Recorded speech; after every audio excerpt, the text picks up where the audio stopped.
ये साहब, आपसे पहले बात ये हो रही थी कि गवर्नर राज के बारे में बहुत सी बातें कर रही है वफाकी हुकूमत और शायद देने की कोशिश कर रही है कि इस तरीके का पैगाम दिया जाए कि पाकिस्तान तहरीक इंसाफ के लिए कोई लिमिट मुकर्रर कर दी जाए कि आप एहतजाज का दायरा कार वसी ना करें। पहली बात मेरी आपसे ये, आप क्या समझते हैं कि हमारे वज़ीर आज़म मियाँ शहबाज शरीफ साहब लंदन गए तो लंदन जाने के मकासद क्या हैं, और लंदन वाले जो हैं वो कबल अज़ वक्त इंतखाबात के हवाले से क्या खदशात रखते हैं जो उन्हें 5-6 माह बाद दिखाई नहीं देते? देखिए, पहली बात तो ये है कि एक तो है कि अगर आप 5 महीने के बाद इलेक्शन कराएं या 10 महीने के बाद, हर आदमी की एक पॉपुलैरिटी की बेस होती है। इमरान खान की 6 महीने पॉपुलैरिटी की बेस बड़ी है, कम नहीं हुई। तो इससे बेहतर यही था कि अगर आप पहले दिन नहीं, अगर आप आके इलेक्शन अनाउंस करते थे, शायद इमरान खान की पॉपुलैरिटी का वो लेवल ना होता। आप वहाँ पर आप एक दानशमंदाना कदम दे चुके हो। अब आप जितना दूर जाएंगे उतना ही आपके लिए दायरा मसाइल पैदा होंगे। आप उससे पहले ही इस बात को तस्लीम कर लें।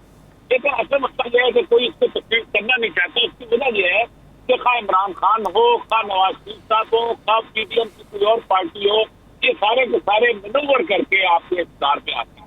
ये पाकिस्तान की बड़ी बदतरीन हकीकत बन चुकी हुई है कि 1988 ऑनवर्ड किसी और पर एस्टेब्लिशमेंट के साथ कॉम्प्रोमाइज करके आते हैं। बेनजीर साहबा भी अगर आई थी तो उन्होंने आके साथ यकूब अली खान को वजीर रखा था और वही फराज मिस्टर का महबूब लगता जो गाँव लगता चला रहा था, रखा था। फिर उसके बाद से नवाज शरीफ साहब तो पैदा ही और परवरिश भाई, तो सारे के सारे ये समझते हैं कि पाकिस्तान की किस्मत का वाली वारिस जो है वो एस्टेब्लिशमेंट है और वो हमें जब चाहेगी किस्मत चाहेगी बता देगी। अब सूरत जो है कि 10 अप्रैल के बाद जो हालात बने हैं उसके एस्टेब्लिशमेंट को बैकफुट से लेके गए हैं और एस्टेब्लिशमेंट हर वक्त जो चाहती है कि किसी न किसी तरह वो रिगेन कर ले। मतलब पहले जो 15 हल्के जो थे एस्टेब्लिशमेंट करते थे, ये तो हल्के थे जिनको दिया करते थे, कभी नून लीग को, कभी पीपल्स पार्टी को, ताकि उनके हुकूमतें बने। ये उनके खास लोग होते थे, ये हार गए। उसके बाद इमरान खान ने दोबारा सही आवाज में कुछ मसाइल का सामना है। ये जो आप निकात उठा रहे हैं ये बहुत अच्छे अहम निकात हैं, इसके ऊपर मुफस्सल गुफ्तगू भी की जा सकती है।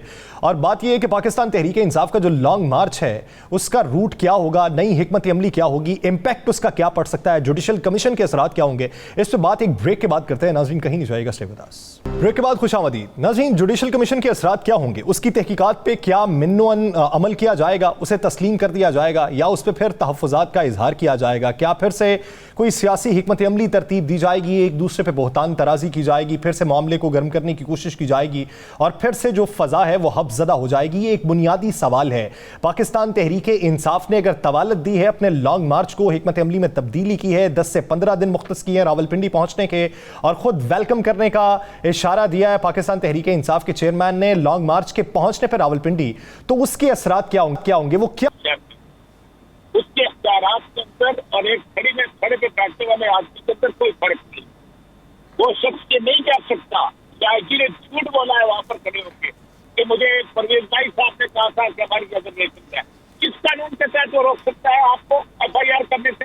कौन सा कानून है? क्या CRPC में नहीं लिखा है कि परवेज भाई रोक सकता है? SHO को FIR दर्ज करने से IG भी नहीं रोक सकता। आप मुझे बताइए कि कौन सा कानून है जो कहता है कि परवेज भाई की चीफ मिनिस्टर ने कहा है कि नहीं रोको? कोई एक कानून है ही नहीं। Chief minister is a layman in CRPC। मैं फिर दोबारा कह रहा हूँ, उसकी हैसियत एक आम आदमी की जैसी नहीं है। ये इसको ज्यादा से ज्यादा कोई मैजिस्ट्रेट रोक सकता है अगर वो चाहे, उसको मैजिस्ट्रेट पावर दो या फिर जुडिशरी के आके FIR करने की रोक सकती है। और दूसरी बात, अभी आपको नवाज शरीफ साहब कहते हैं FIR के तहत बाकी हुई है, FIR की बुनियाद पर फांसियां नहीं होती, एविडेंस की बुनियाद पर फांसियां होती है। जो चार्ली भुट्टो की जो FIR थी वो नथिंग थी। अगर उसके मुकाबले के अंदर FSF के लोग दवाई देने ना निकलते, अगर वादा माफ दवा ना बना सकते, अगर वो बता देना जब ने किसने कहने के ऊपर कत्ल किया।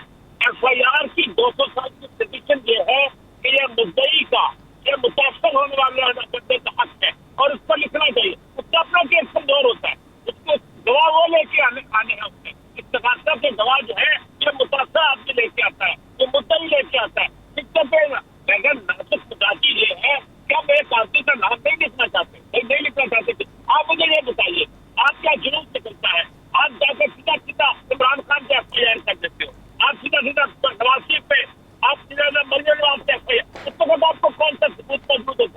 आदमी घर में बैठा होता है, आप उससे FIR करते हो, और सांसद किचन में बैठा होता है, आप FIR काटते हो।